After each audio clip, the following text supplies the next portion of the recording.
slaughtered on social media the other Did day. you? On personal, because I said I got the impression. Obviously, Deontay keeps saying it's got to happen, but we just want it to get done at some stage. So what did you say to get slaughtered though? Well, I just sort of said because people say, oh, AJ doesn't want it. It's mad. Why do you think it gets a message that I don't want to fight I don't him? know, but I said I think he does because he wants the green belt, the WBC. And do you know what? Let's put the belts aside, yeah? Let's put the belts aside. There's a guy in the heavyweight division named Deontay Wilder. Would he be a man I would fight with or without the belts? Yes. I think we put too much emphasis on the belts. WBC champion, unified champion. Oh, they don't want to fight because they're scared to lose the belts or whatnot. All right, let's put that aside, all right? Me and him face off man on a man.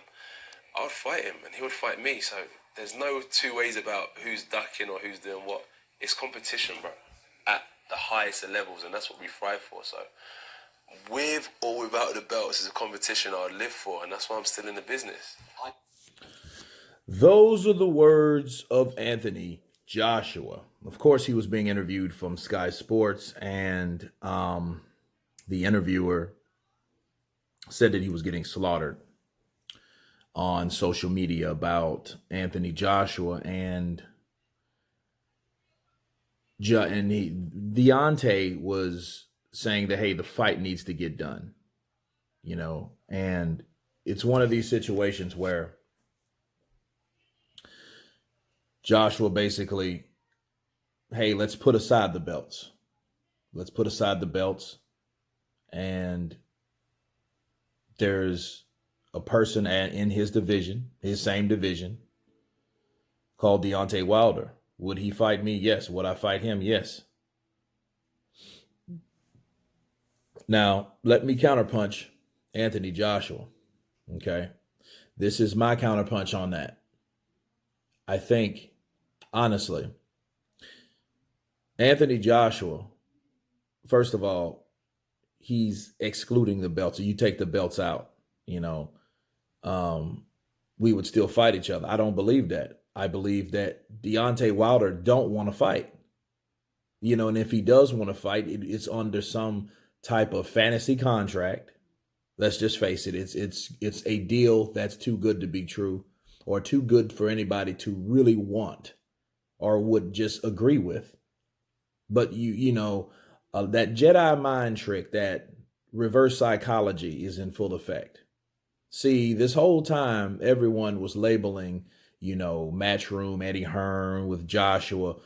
They were calling these guys lowballers. But in fact, it wasn't them being lowballers. It was the other way around, with the guys asking for too much money, knowing that that type of money that they make, they pretend that it's not enough to go over to another platform. I mean, and this money has been just stupid. I mean, $100 million. Come on, man. I can't even really believe that we even had that was even offered to them. You know, people, you guys know how I feel about that. But, you know, back to the subject, these offers are not good enough for these guys to ever accept. Okay. So they're not there to accept. So therefore, it's like, okay, well, they don't want the fight because they're lowballing, because we won't accept offers because we're asking for too much money. That's how it is. So to trick everybody to think that, oh, it's them the whole time, which in fact, they would pick a high number because they have to know what the number was to deny the number. You know what I'm saying? So, you know, and then the 50-50 thing. Okay, well, that's if it's on a pay-per-view platform. What if it's not? What if it's on a streaming service? You know, and the platform is a whole nother situation, you know, and it's not even really a reason. It's a whole nother situation to talk about. But Joshua was saying, well, hey, if you take away from the belts, if you take the belts away, I would still fight him. Okay, I believe that. Why do I believe that? Because it's Anthony Joshua? No, not because it's Anthony Joshua, but it's because Anthony Joshua has lost those damn belts. So he knows what it's like not to have them. He knows what it's like to mentally, physically, emotionally not have these belts, not on his person. He knows for those belts, to lose those belts, for those belts to go to someone else that he lost to. So he knows what it's like. And then at that time, it breaks away a whole lot of stress and a whole lot of pressure. So it's easy for Anthony Joshua to say, yeah, let's put the belts aside, because he was the one that lost the belts once upon a time. So mentally, he knows how it's like to not to have them. So they're not that important if you lose them once upon a time. Yeah, it's a good thing if you get them back, but you know what it's like to suffer a loss, especially a loss of world championship titles. Okay, so, but to say that about Wilder, we don't know if Wilder would want to fight Joshua without the belts. We don't know that. You see what I'm saying? Because for one, he's never been in that situation to lose them. Not to say he won't fight without the belts. He's never lost. So we don't know what and how Deontay Wilder would react. Hell, Deontay Wilder probably don't know. The only way we're going to know until he takes an L and he loses the belts. That's the only way we're going to know what he'll do, because it's really what you do after the loss defines you in a lot of times. Now, and again, everybody can't be Mayweather.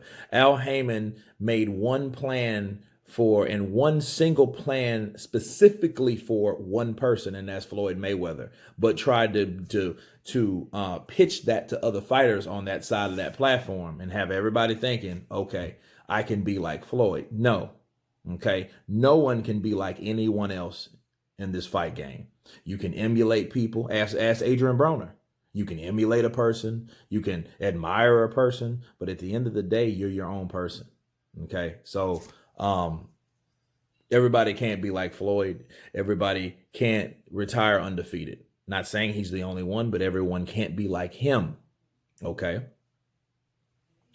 But him saying, oh, well, Joshua saying, oh, well, Wilder will fight me. We don't know that to be true based on what has happened in the last 18 months. Okay. So we can't, I think Joshua gives too much credit to this day to Deontay Wilder. I honestly do. I think he gives too much credit. Maybe that's, his character, or whatever. But no, I would disagree. Like, it's like this. If I'm Joshua, if I'm in that position Joshua's in, I wouldn't give him so much respect. He's giving him too much respect by giving him so much respect. Why? Because at this point, I would not know. I would answer. If I was trying to be nice, I would just, or cordial. I don't really know what Deontay Wilder wants to do in his career or with me. That's how I would answer those type of questions. But of course, he's his own man, But me counterpunching it, no, because we don't really know. I have a good idea. I don't think he wants to fight like he claims to be, because his energy's not the same after Joshua reclaimed those titles. Okay. Yeah, he's talking here and there, but he's talking like he's almost tired or exhausted. Like that win of Joshua exhausted him. It drained all of his energy out of the thin air. But anyway, that's my counterpunch on this portion of the video. You guys let me know what you think. Of course, please subscribe. And you guys been counterpunching. Peace.